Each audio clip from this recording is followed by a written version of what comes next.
The ജേർണലിസ്റ്റിലേക്ക് കേരളത്തിലെ ഏറ്റവും ജനപ്രിയനായ മുഖ്യമന്ത്രി ആരായിരുന്നു എന്ന് ചോദിച്ചാൽ വലിയൊരു വിഭാഗം ജനങ്ങളും ചൂണ്ടിക്കാണിക്കുക ശ്രീമാൻ ഉമ്മൻചാണ്ടിയെ ആയിരിക്കും.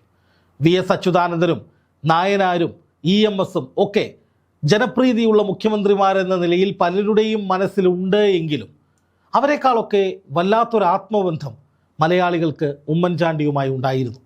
അതിനുള്ള ഏറ്റവും പ്രധാനപ്പെട്ട കാരണം കേരളക്കരയൊന്നാകെ ആ സാധു മനുഷ്യനോട് നടത്തിയ നെറികേടുകൾ, വേട്ടയാടലുകൾ ഓരോ മനുഷ്യനും പ്രായച്ചിത്തത്തോടുകൂടി പശ്ചാത്താപത്തോടുകൂടി മനസ്സിൽ ഓർക്കുന്നുണ്ട് എന്നുള്ളത് കൊണ്ട് തന്നെയാണ് ജീവിച്ചിരുന്ന കാലത്ത് ഉമ്മൻചാണ്ടിക്ക് ലഭിക്കാതെ പോയ ആ ബഹുമാനവും സ്നേഹവും സ്വീകാര്യതയും ഹൃദയ വായ്പകളും അദ്ദേഹത്തിൻ്റെ മരണസമയത്താണ് കേരളത്തിലെ കോടിക്കണക്കിന് ജനങ്ങൾ ഒറ്റക്കെട്ടായി അദ്ദേഹത്തിന് നൽകിയത്. അതുകൊണ്ട് തന്നെയാണ് ഒരു മുൻ മുഖ്യമന്ത്രിയുടെയോ ഒരു രാഷ്ട്രീയ നേതാവിൻ്റെയോ സംസ്കാര ചടങ്ങിന് കാണാത്ത അത്രയും വലിയ ജനക്കൂട്ടം ഉമ്മൻചാണ്ടിയുടെ സംസ്കാര ചടങ്ങിന് കേരളത്തിൻ്റെ മുഴുവൻ പ്രദേശത്ത് നിന്നും ഒഴുകിയെത്തിയത്. അതിൽ BJPക്കാരുണ്ടായിരുന്നു, CPMകാരുണ്ടായിരുന്നു, കോൺഗ്രസ്സുകാരുണ്ടായിരുന്നു, ലീഗുകാരുണ്ടായിരുന്നു. അങ്ങനെ സകല രാഷ്ട്രീയ പാർട്ടിയിൽപ്പെട്ടവരും ഉമ്മൻചാണ്ടിയോടുള്ള സ്നേഹം പ്രകടിപ്പിക്കാൻ ഇരച്ചെത്തിയ കാഴ്ച ലോകം തന്നെ അത്ഭുതത്തോടു കൂടിയായിരിക്കും നോക്കിക്കണ്ടിട്ടുണ്ടാവുക. അതുകൊണ്ട് തന്നെയാണ് പിന്നീട് അങ്ങോട്ട് ഉമ്മൻചാണ്ടിക്കെതിരെ ഒരക്ഷരം പറയാൻ പോലും CPMോ LDFോ രാഷ്ട്രീയ എതിരാളികൾ ആരും തന്നെയോ തയ്യാറാകാതിരുന്നത്. കാരണം ഉമ്മൻചാണ്ടി എന്ന പേര് വീണ്ടും ചർച്ച ചെയ്താൽ ഉമ്മൻചാണ്ടിയോട് ഉമ്മൻചാണ്ടി ചെയ്തത് വീണ്ടും ചർച്ച ചെയ്താൽ അത് ഏറ്റവും അധികം തിരിച്ചടിയാകുന്നത് CPMനായിരിക്കും, LDFനായിരിക്കും, അദ്ദേഹത്തിൻ്റെ കുതികാൽ വെട്ടിയ രാഷ്ട്രീയ എതിരാളികൾക്കായിരിക്കും. അതുകൊണ്ട് തന്നെ എല്ലാവരും ബോധപൂർവം ഉമ്മൻചാണ്ടി എന്ന പേര് എവിടെയും ആരും പറയാതിരിക്കാൻ നിതാന്ത ജാഗ്രതയോടുകൂടിയിരിക്കുകയാണ്.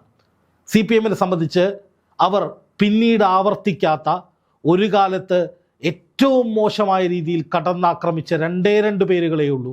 ഒന്ന് TP ചന്ദ്രശേഖരൻ എന്നതാണ്. ആ പേര് പിന്നീട് എപ്പോഴൊക്കെ CPM ആവർത്തിച്ചിട്ടുണ്ടോ, ആ പേര് പിന്നീട് എപ്പോഴൊക്കെ ചർച്ചയായിട്ടുണ്ടോ, അപ്പോഴൊക്കെ CPMന് കനത്ത തിരിച്ചടി ഏറ്റുവാങ്ങേണ്ടി വന്നിട്ടുണ്ട്.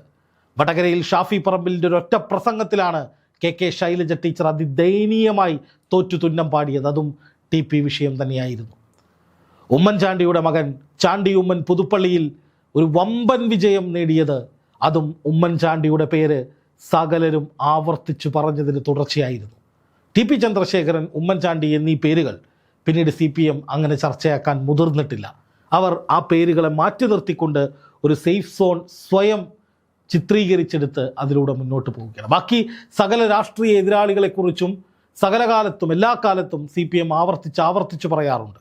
പക്ഷേ ഈ രണ്ട് പേരുകൾ ബോധപൂർവം CPM പറയുന്നില്ല. അതിനുള്ള കാരണം അത് പറഞ്ഞാൽ, അത് ചർച്ചയായാൽ അത് ഏറ്റവും അധികം തിരിച്ചടിയാകുന്നത് അവർക്ക് തന്നെയാണ് എന്ന ബോധ്യം അവർക്കുള്ളത് കൊണ്ടാണ്. കഴിഞ്ഞതൊക്കെയും ജനങ്ങൾ ചികഞ്ഞെടുത്താൽ ചിന്തിച്ചാൽ അത് ഏറ്റവും അധികം തിരിച്ചടിയാകുന്നത് CPMന് തന്നെയായിരിക്കും, പ്രത്യേകിച്ച് തെരഞ്ഞെടുപ്പ് കാലത്ത് എന്ന് CPMന് നല്ല ബോധ്യമുണ്ട്. അങ്ങനെ പോകുന്നതിനിടയിലാണ് ഗതാഗത മന്ത്രി KB ഗണേഷ് കുമാർ പൊടുന്നനെ ഉമ്മൻചാണ്ടിക്കെതിരെ അതിനികൃഷ്ടമായ നെറികെട്ട ചർച്ചകളുമായി, പരാമർശങ്ങളുമായി രംഗത്തെത്തിയത്. തൻ്റെ കുടുംബം തകർത്തത് ഉമ്മൻചാണ്ടിയാണ് എന്നാണ് കഴിഞ്ഞ ദിവസം ഗണേഷ് കുമാർ പറഞ്ഞത്. അങ്ങനെ ഗണേഷ് കുമാർ പറയാനുണ്ടായ സാഹചര്യം, സോളാർ നായികയെ കൊണ്ട് ഉമ്മൻചാണ്ടിയെക്കുറിച്ച് ഉമ്മൻചാണ്ടിക്കെതിരെ പറയിച്ചത് KB ഗണേഷ് കുമാർ ആണ് എന്ന് ചാണ്ടി ഉമ്മൻ ഒരു വേദിയിൽ പറഞ്ഞിരുന്നു. ഇതോടുകൂടി ഉമ്മൻചാണ്ടി കൊള്ളരുതാത്തവനാണ് എന്ന നിലയിൽ ഗണേഷ് കുമാറും അദ്ദേഹം പണം കൊടുത്ത് തീറ്റിപ്പോറ്റുന്ന വെട്ടുക്കിളിക്കൂട്ടവും ഓൺലൈൻ മാധ്യമ സങ്കേതങ്ങളും ഒറ്റക്കെട്ടായി രംഗത്തിറങ്ങുകയാണ്. ഉമ്മൻചാണ്ടി ഒന്നിനും കൊള്ളാത്ത ഒരു മുഖ്യമന്ത്രിയായിരുന്നു. ഉമ്മൻചാണ്ടി സോളാർ കേസ് അറിഞ്ഞുകൊണ്ട് തന്നെ ചെയ്തതാണ്. ഭാഗ്യം കൊണ്ട് ഉമ്മൻചാണ്ടി രക്ഷപ്പെട്ടതാണ്. സോളാർ നായികയുമായി ഉമ്മൻചാണ്ടിക്ക് പല വിധത്തിലുള്ള ബന്ധങ്ങളുണ്ടായിരുന്നു എന്നൊക്കെ പറഞ്ഞ് ഗണേഷ് കുമാറിനെ വൈറ്റ് വാഷ് ചെയ്യുന്ന ഓൺലൈൻ വെട്ടുക്കിളിക്കൂട്ടങ്ങൾ പലയിടങ്ങളിലും അതിശക്തമായി ഗണേഷ് കുമാർ അത്തരമൊരു പ്രസ്താവന നടത്തിയതിന് പിന്നാലെ രംഗത്തിറങ്ങി. പക്ഷെ പൊടുന്നനെ കേരള സമൂഹം ഒറ്റക്കെട്ടായി തിരിച്ചടിക്കാൻ തുടങ്ങിയതോടെ ഗണേഷ് കുമാറിന് അദ്ദേഹത്തിൻ്റെ ഓൺലൈൻ കൂട്ടർക്ക് അല്ലെങ്കിൽ വെട്ടുക്കിളി സങ്കേതങ്ങൾക്ക് വാലും ചുരുട്ടി ഓടേണ്ടി വന്നു. KB ഗണേഷ് കുമാർ പ്രഗത്ഭനായ ഒരു മന്ത്രിയാണെന്നും KSRTC മുഴുവൻ അദ്ദേഹം ഉടച്ചു വാർക്കുകയാണെന്നും KSRTC നല്ല നിലയിൽ കുതിക്കുകയാണെന്നും കഴിവുള്ള ഒരേ ഒരു മന്ത്രി ഗണേശാണെന്നും ഒക്കെയുള്ള മട്ടിൽ നിരവധിയായ ഓൺലൈൻ PR വർക്കുകൾ നടന്നുകൊണ്ടിരിക്കുകയാണ്. സ്വന്തം PR പ്രവർത്തനങ്ങളിലൂടെ നേടിയെടുത്ത സകല ഇമേജും സ്വയം തകർത്ത് കളയുന്ന വിധത്തിലേക്ക് ഗണേഷ് കുമാറിൻ്റെ ആ വാക്കുകൾ മാറിയത്.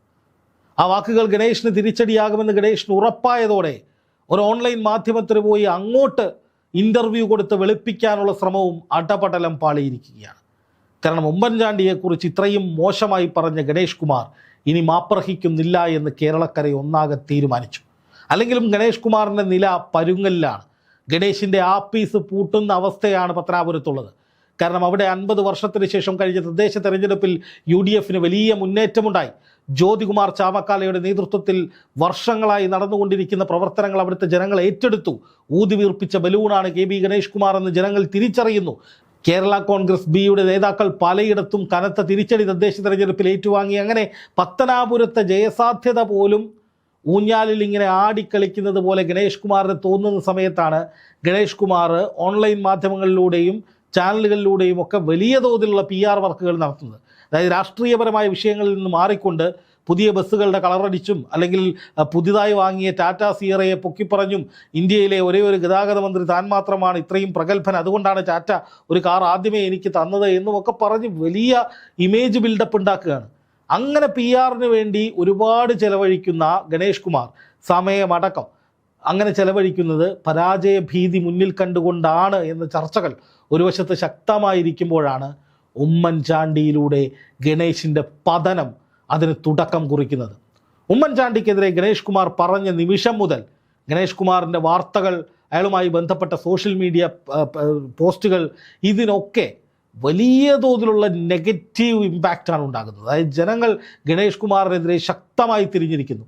ഞങ്ങളുടെ പ്രിയങ്കരനായ ഉമ്മൻചാണ്ടിയെ ഇത്രയും കാലം വേട്ടയാടിയവരുടെ കൂട്ടത്തിൽ നിന്നുകൊണ്ട് ആ ഉമ്മൻചാണ്ടിക്കെതിരെ നിങ്ങളുടെ കുടുംബം തകർത്തു എന്ന നിലയിലുള്ള നുണക്കഥകൾ, പപ്പരാസി കഥകൾ, നാണം കെട്ട നെറികെട്ട കഥകൾ, സോളാർ നായികയുമായി ചേർത്തുകൊണ്ടുള്ള പല വ്യംഗ്യപ്രയോഗങ്ങളൊക്കെ നടത്താൻ നാണമാകില്ലേ ഗണേശ എന്നാണ് ചോദ്യം.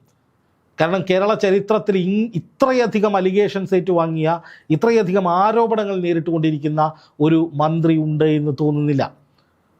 അദ്ദേഹത്തിന് കുടുംബ പ്രശ്നമുണ്ടായിരുന്നു, കുടുംബത്തിൽ കയറി ആരോ തല്ലിയ കഥയുണ്ടായിരുന്നു, സോളാർ നായികയുമായി ചേർത്ത് പലതരത്തിലുള്ള കഥകളുണ്ടായിരുന്നു. ബിജു രാധാകൃഷ്ണൻ ഉമ്മൻചാണ്ടി മുഖ്യമന്ത്രി ആയിരിക്കുമ്പോൾ ഇദ്ദേഹത്തെക്കുറിച്ചും ചില സ്ത്രീകളെക്കുറിച്ചുമൊക്കെയുള്ള പല കഥകളും ഉമ്മൻചാണ്ടിയോട് പറഞ്ഞു എന്നന്ന് വാർത്തകളുണ്ടായിരുന്നു. പക്ഷേ ഉമ്മൻചാണ്ടി മാന്യനായതുകൊണ്ട് എന്താണ് പറഞ്ഞത് എന്ന് ഒരക്ഷരം അദ്ദേഹം പുറത്തു പറഞ്ഞില്ല. പക്ഷേ ഇവിടെ ഗണേഷ് കുമാർ നോക്കുക, ഉമ്മൻചാണ്ടി തൻ്റെ കുടുംബം തകർത്തു എന്നാണ് പറയുന്നത്. ഗണേഷ് കുമാറിൻ്റെ കുടുംബവും ബന്ധവും അതുമായി ബന്ധപ്പെട്ട കാര്യങ്ങളുമൊക്കെ പലതവണ വാർത്തയായിട്ടുള്ളതാണ്, പൊതുസമൂഹം വിലയിരുത്തിയിട്ടുള്ളതാണ്. അപ്പോൾ കയ്യിലിരിപ്പ് കൊണ്ട് സംഭവിച്ച തട്ടുകേടിന് ഉമ്മൻചാണ്ടിയെ കുറ്റം പറയുന്ന വിധത്തിലേക്ക് ഉമ്മൻചാണ്ടിയെ വീണ്ടും വേട്ടയാടാനായി ഗണേഷ് കുമാർ ഇറങ്ങി തിരിച്ചതോടെ ഉമ്മൻചാണ്ടിയുടെ ആത്മാവ് തന്നെ രംഗത്തിറങ്ങി ഗണേഷ് കുമാറിന് പണി കൊടുക്കുന്നു എന്ന് പറയാവുന്ന വിധത്തിലേക്ക് കാര്യങ്ങൾ മാറിയിരിക്കുകയാണ്. സോഷ്യൽ മീഡിയ മൊത്തത്തിൽ ഗണേഷ് കുമാറിനെതിരെ തിരിഞ്ഞിരിക്കുകയാണ്. ഗണേഷ് കുമാറിൻ്റെ നടപ്പും എടുപ്പും തുപ്പലും തീറ്റയും ഒക്കെ വീഡിയോ ചെയ്ത് എന്തോ വലിയ സംഭവമാണെന്ന് വാഴ്ത്തിക്കൊണ്ടിരിക്കുന്ന പല ഓൺലൈൻ ചാനൽ ജീവികളും നമുക്കിടയിലുണ്ട്.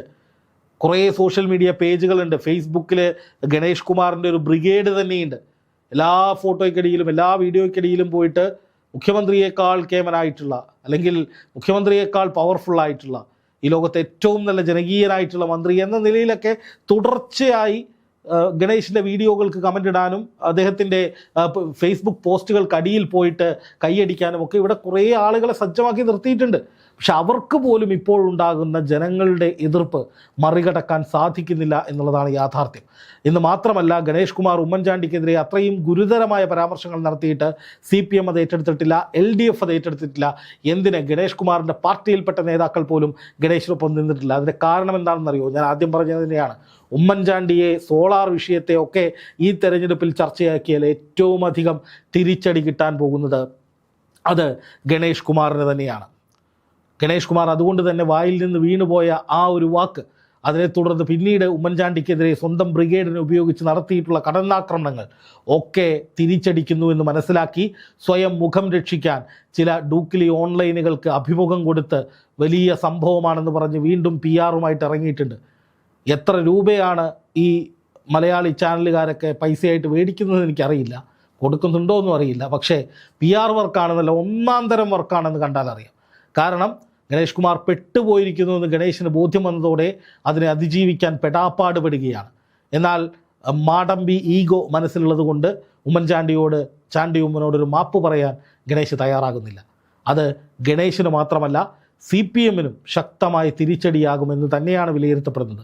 ഉമ്മൻചാണ്ടി എന്ന പേര്, സോളാർ വിഷയം എന്ന വിഷയം ഒക്കെ വീണ്ടും ചർച്ചകളിലേക്ക് വരുന്നത്, ഗണേഷ് കുമാറിന് തല്ലുകിട്ടിയ കഥകളടക്കം, ബിജു രാധാകൃഷ്ണൻ എന്ന പേരടക്കം വീണ്ടും സജീവമായി ചർച്ച ചെയ്യപ്പെടുന്നത്, അത് പണ്ട് കാലത്ത് ജനങ്ങളെ പറ്റിച്ച് CPM നടത്തിയ ഉമ്മൻചാണ്ടി വിരുദ്ധ സമരങ്ങൾ വീണ്ടും വീണ്ടും ജനങ്ങൾ ചർച്ച ചെയ്യാനും അവരത് ഓർക്കാനും ഉമ്മൻചാണ്ടിയോടുള്ള സ്നേഹമെന്ന നിലയിൽ തന്നെ ഈ തെരഞ്ഞെടുപ്പിൽ ഗണേശിനെതിരെ നീങ്ങാനും ഒക്കെ കാരണമായേക്കും. ആ ഭയം ഗണേശനുമുണ്ട്.